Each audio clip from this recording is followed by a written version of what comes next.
안녕하세요. 저희 채널에 와주셔서 감사합니다. 채널이 마음에 드셨다면 좋아요와 구독을 눌러주시고 가장 먼저 새 영상을 만나보세요. 베티진 솔로몬 사건, 금수저 상속녀의 금지된 사랑과 살인 사건. 1989년 1월 15일 오후 41세 폴 솔로몬과 그의 아내인 40세 베티진 솔로몬은 집에 머물고 있었고 14세 딸은 친구들과 스키를 타러 나가 있었습니다. 폴 솔로몬의 가족은 뉴욕에서 약 32km 떨어진 그린버그의 스카스데일 리지 부유층 주택가에 살고 있었습니다. 폴은 이곳 스카스데일 리지에서 교사로 일하고 있었고 그의 아내는 대기업의 재무관리자로 일했습니다. 두 사람의 결혼 생활은 불행했지만 여전히 함께 살고 있었습니다. 그날 저녁 폴이 거실에서 TV를 보고 있을 때 전화가 울렸습니다. 폴이 전화를 받자 수화기 너머에서는 그의 전 동료 캐롤린 워무스의 목소리가 들려왔습니다.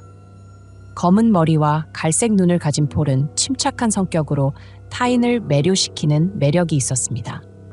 그는 몇 번의 외도 경험이 있었고 캐롤린 워무스 역시 그중 하나였습니다. 두 사람은 1987년에 그린빌 학교에서 함께 일하며 만났고 당시 캐롤린은 25세였습니다. 금발의 크고 매력적인 눈을 가진 그녀는 폴을 사로잡았습니다. 거의 1시간 동안 이어진 통화에서 캐롤린은 폴이 자신 생일을 잊은 것에 대해 불만을 털어놨고 그들은 그날 저녁 7시 30분에 스카스데일에서 약 10km 떨어진 트리탑스 레스토랑에서 만나기로 약속했습니다. 두 사람은 이미 이곳에서 여러 번 만난 적이 있었습니다. 거실로 돌아온 폴은 베티에게 친구들과 볼링을 하러 간다고 말했습니다. 이후 그는 자신의 도요타 셀리카를 운전해 시동을 걸었지만 일부러 차량을 고장내어 작동하지 않도록 했습니다. 오후 6시 30분 폴은 베티의 다찌 차량을 몰고 집을 떠났고 베티가 그날 밤 집에 있을 것이라는 사실을 확실히 했습니다. 볼링을 잠시 즐긴 후 폴은 캐롤린과의 약속 장소로 갔습니다. 약 7시 45분에 캐롤린이 나타나 폴 맞은편 자리를 잡았습니다. 두 사람은 오랫동안 이야기를 나누며 저녁 식사를 했고 2시간 후 자리를 떠났습니다. 캐롤린은 폴을 따라가면서 무언가를 말했습니다. 웨이터의 증언에 따르면 그녀는 폴에게 당신은 행복할 자격이 없어라고 말했다고 합니다. 이후 두 사람은 작별 인사를 나누었습니다.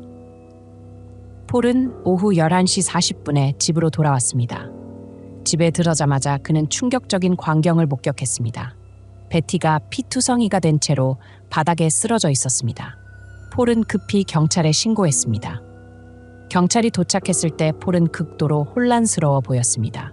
그는 사건 경위를 설명하며 집에 들어왔을 때 거실에서 TV 소리가 크게 들렸고 불도 환하게 켜져 있었습니다. 베티는 TV를 향해 옆으로 누워 있었고 자고 있는 줄 알았습니다. 가까이 다가가 보니 베티가 사망했고 머리에는 심각한 출혈이 있었습니다. 라고 말했습니다. 경찰의 관찰 결과 베티는 머리, 등, 다리에 여러 발의 총을 맞아 사망했습니다. 방에는 몸싸움의 흔적이 없었고 집 안의 물건들도 그대로였습니다. 전화기는 바닥에 버려져 있었지만 전화선은 뽑혀 있었습니다. 경찰은 이 사건을 수사하면서 그날 저녁 7시 15분에 있었던 긴급 전화를 기억해냈습니다. 전화 교환원은 한 여성의 비명 소리를 들었고 그녀가 도와드릴까요? 라고 여러 차례 물었지만 대답 대신 여성의 비명 소리만 들렸습니다. 곧 여성은 누군가 나를 죽이려고 해요 라고 외친 후 전화를 끊었고 다시 연락이 닿지 않았습니다. 전화번호를 추적한 경찰은 빠르게 해당 위치에 출동했지만 신고된 위치는 실제 통화가 이루어진 장소가 아니었고 그 번호는 폴 솔로몬이 살고 있는 스카스데일 리지의 그의 아파트로 등록되어 있었습니다. 경찰은 당시 신고 전화를 한 여성을 도울 수 없었습니다. 경찰이 베티진 솔로몬의 사망 사건을 통보받은 후 즉시 현장에 도착해 단서를 찾기 시작했습니다. 부검 결과 베티는 총 8발을 맞아 사망한 것으로 드러났으며 현장에서 구경 0.25 탄피가 발견되었습니다. 범행 현장에는 몸싸움의 흔적이 전혀 없었습니다. 그날 밤에 일어난 일에 대해 폴로몬은 경찰에게 모든 것을 이야기했으나 캐롤린 워무스와의 레스토랑 만남에 대해서는 말하지 않았습니다. 하지만 수년간의 경험을 쌓은 형사들은 폴의 진술에 모순이 있음을 감지했고 그는 다시 경찰서로 불려가 진술을 수정했습니다. 이번에는 폴이 그날 자신이 한 모든 일을 사실대로 진술했습니다. 그는 캐롤린이 오후에 자신의 집으로 전화를 걸어왔으며 이후 그녀를 만나기 위해 집을 떠났다고 밝혔습니다. 또한 캐롤린과의 연인 관계에 대해서도 인정했습니다. 처음 사건 현장을 조사한 수사관들은 폴이 베티를 살해하기 위해 꾸민 계획일 가능성을 의심했지만 폴을 신문하고 알리바이를 조사한 결과 그의 진술이 사실임이 확인되었습니다. 트리탑스 레스토랑의 직원들은 폴과 캐롤린이 그곳에 함께 있었음을 증언했습니다. 며칠 후 캐롤린 워무스는 경찰에 소환되어 진술을 받았습니다. 그녀의 알리바이는 폴과 일치했고 아름답고 순진한 외모 덕분에 경찰은 캐롤린이 사건과 무관하다고 여겼습니다. 경찰은 새로운 단서를 찾기 위해 여러 용의자들을 신문했지만 별다른 성과는 없었습니다. 그들은 단지 베티가 전문가의 손에 의해 살해된 피해자라는 것만 알 수 있었고 조사는 몇 달 동안 교착 상태에 빠졌습니다. 1989년 4월 초 수사관들은 새로운 단서를 발견하고 캐롤린의 진술에 의심스러운 점이 있다는 것을 깨닫고 다시 그녀를 조사하기 시작했습니다. 경찰은 사건 전후 캐롤린의 집에서 걸려온 통화 기록을 확인했습니다. 전화 기록에 따르면 캐롤린은 여러 차례 탐정 빈센트 파르코에게 전화를 걸었습니다. 경찰이 묻자 캐롤린은 전 남자친구를 추적하기 위해 탐정 파르코를 고용했다고 답했습니다. 하지만 파르코는 전혀 다른 이야기를 경찰에 전했습니다. 파르코는 베티가 살해되기 전 캐롤린이 자신에게 전화를 걸어 총기를 구매하는 방법을 문의했다고 진술했습니다. 캐롤린은 자기 방어용으로 총을 원했으며 합법적인 사용 허가와 소음기 부착을 원한다고 말했습니다. 1989년 1월 파르코는 캐롤린에게 0.25 구경 권총을 판매했습니다. 이 권총은 친구가 파르코에게 선물한 것이었으며 파르코는 총을 캐롤린에게 판매하기 전에 친구 조지 피터스에게 소음기를 부착하도록 보냈습니다. 피터스는 파르코의 진술을 확인했습니다. 그는 소음기를 부착하기 전에 집 마당의 나무에 한 발을 쏘아 실험해 보았으며 그때 사용한 탄피가 여전히 남아 있었습니다. 경찰은 피터스의 집에서 발견된 탄피와 베티의 집에서 발견된 탄피가 일치하는 것을 확인했습니다. 경찰은 사건 당일 캐롤린이 걸었던 모든 통화를 다시 조사했습니다. 그날 캐롤린이 파르코에게 전화한 횟수는 매우 많았으며 특히 뉴저지에 있는 총포상으로의 전화가 주목되었습니다. 영수증을 조사한 결과 한 여성이 0.25 구경 탄약 상자를 구입한 기록이 있었습니다. 상점 주인은 이 여성이 뉴욕에서 발급된 리사 카타이라는 이름의 운전면허증을 사용했다고 기억했습니다. 조사 결과 수사관들은 리사 카타이의 집을 찾아갔고 그녀는 몇 달 전 모든 신분증을 도난당했다고 진술했습니다. 놀랍게도 카타이는 캐롤린 워무스를 알고 있었습니다. 이제 경찰은 캐롤린이 베티 살해 사건의 주요 용의자라고 판단할 수 있었습니다. 캐롤린 워무스는 1964년 1월 8일 미시간주 세인트 클레어 쇼어스에서 태어났습니다. 그녀는 미시간에서 보험업계에 종사하는 억만장자의 딸로 아버지의 자산은 약 1억 5천만 달러로 평가되며 그는 여러 대의 전용기와 고급 저택, 수많은 고가의 차량을 소유하고 있었습니다. 부유한 가정에서 자라난 덕분에 캐롤린의 모든 요구는 어린 시절부터 즉시 충족되었습니다. 부모가 그녀가 8살 때 이혼했지만 그녀의 호화로운 생활에는 아무런 영향도 없었습니다.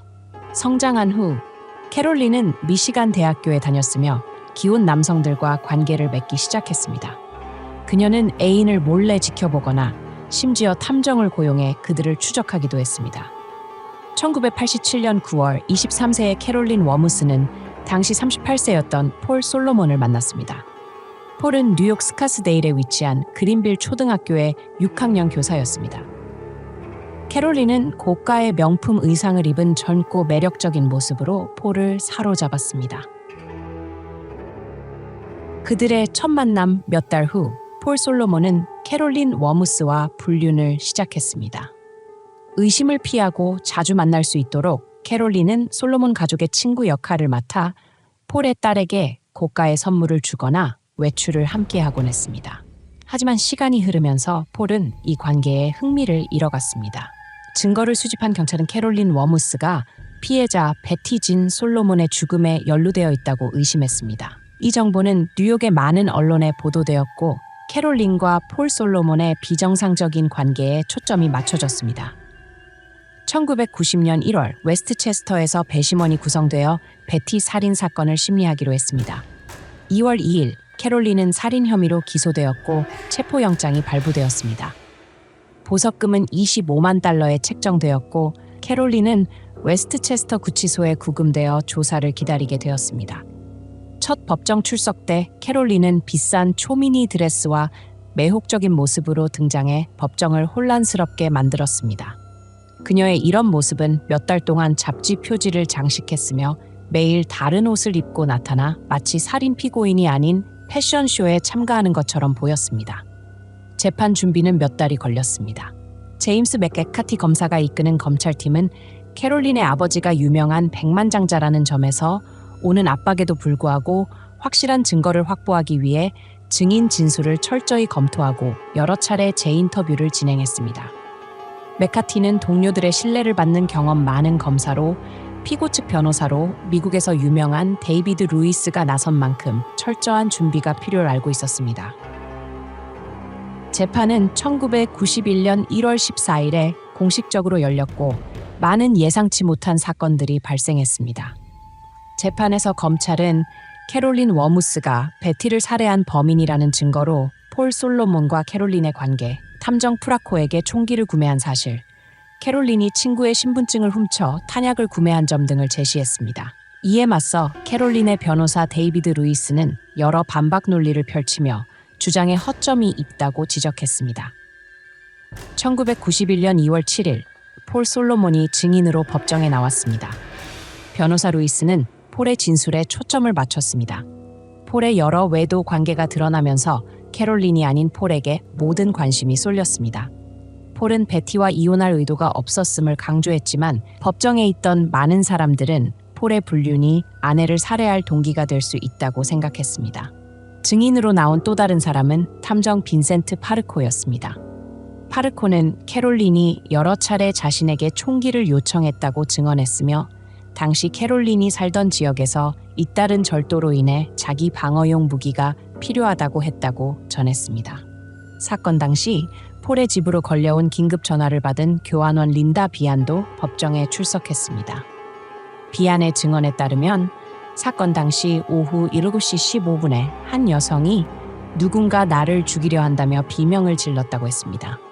검찰은 만약 베티가 공격 중 전화를 걸었다면 주방에도 피가 묻어 있었어야 한다는 의문을 제기했습니다. 또한 폴의 집 전화기가 다이얼 방식이기 때문에 통화 연결까지 시간이 걸리는데 살인범이 그 시간 동안 베티가 전화를 걸도록 두었을 가능성이 낮았습니다.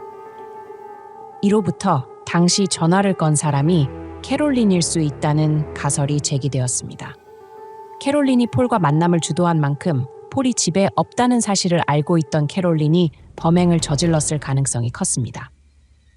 피해자의 신분증을 도난당한 리사 카타이 역시 증인으로 출석해 뉴저지 총포상에 간 적이 없고 캐롤린을 알고 있었지만 그녀가 자신의 신분증을 훔쳤는지에 대해서는 확실치 않다고 진술했습니다. 결정적인 증거로 1989년 1월 15일 오후 3시 2분에 캐롤린의 집에서 총포상으로 걸려온 5분간의 통화가 제시되었습니다. 변호사 루이스는 이에 반대하며 다른 전화 기록을 제출해 3시 2분 통화가 없음을 주장했으나 6시 44분에 다른 통화가 있었다는 기록을 내세웠습니다. 이에 따르면 캐롤린이 이 통화를 했더라면 웨스트체스터로 이동해 7시 15분에 베티를 살해할 시간이 없었다는 논리였습니다. 그러나 경찰이 전화 통화 기록을 재검토한 결과 캐롤린이 총포상에 통화한 기록이 존재했고 검찰은 루이스의 증거가 조작되었음을 주장했습니다.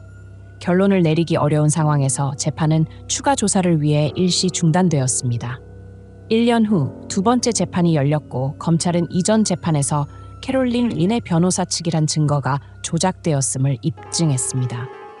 1991년 2월 4일 캐롤린은 증거 조작 혐의로 기소되었습니다. 1992년 6월 26일 캐롤린은 최종 선고를 받기 위해 법정에 나왔습니다. 맥카티는 캐롤린이 1988년 여름부터 탐정 파르코에게 총기 구매를 문의하면서 베티 살해를 계획했다고 주장했습니다. 최종 선고는 캐롤린에게 징역 25년형을 내렸습니다.